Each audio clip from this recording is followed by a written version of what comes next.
маркази матбуоти милисияи шаҳри душанбе рӯзи 7 октябри соли 2022 бархе тафсилоти қатли Саодат Қулиева, як сокини 68-солаи маркази пойтахтро шарҳ дод.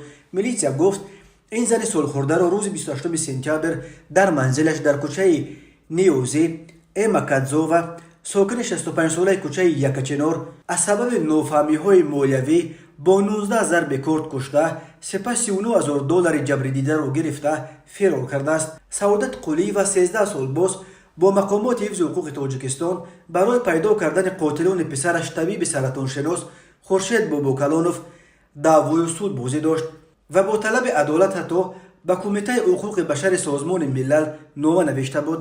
Эма Кадзова, ки дар ҳабс қарор дорад, барои шарҳи ин қазия дастрас нест, вале бино ба тафсири милисияи Душанбе куштори Саодат Қулиева ба чунин қарор сурат гирифтааст. 28 сентябри соли ҷорӣ ҷасади шаҳрванд Қулиева Саодат Эргашовна соли таваллудаш 1954 дар манзили истиқоматияш воқеъ дар кӯчаи Ниёзии ноҳияи Исмоили Сомонӣ бо аломатҳои марги маҷбурӣ ёфта шуд.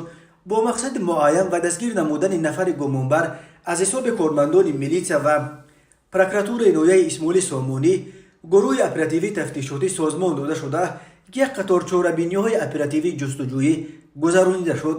дар натиҷа 2 октябри соли ҷорӣ ҳамчун гумонбар дар содир намудани ҷинояти махсусан вазнин шаҳрванд Кадзова Эма Владимировна соли таваллудаш 1957 истиқоматкунандаи ноҳияи Сино кӯчаи Якачинор дастгир карда шуд.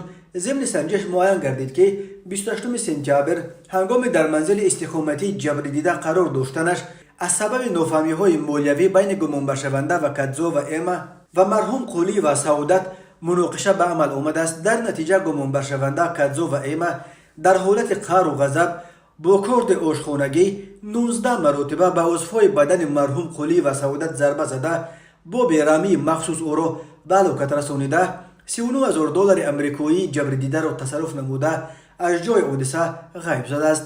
дар натиҷаи пешбурди корҳои тафтишотӣ аз гумонбаршаванда ҳамчун далели шайъӣ $39,000 амрикоӣ ва аз ҷои ҳодиса олоти ҷиноят, як адад телефони мобилӣ ва корди ошхонагӣ ёфта гирифта шуд.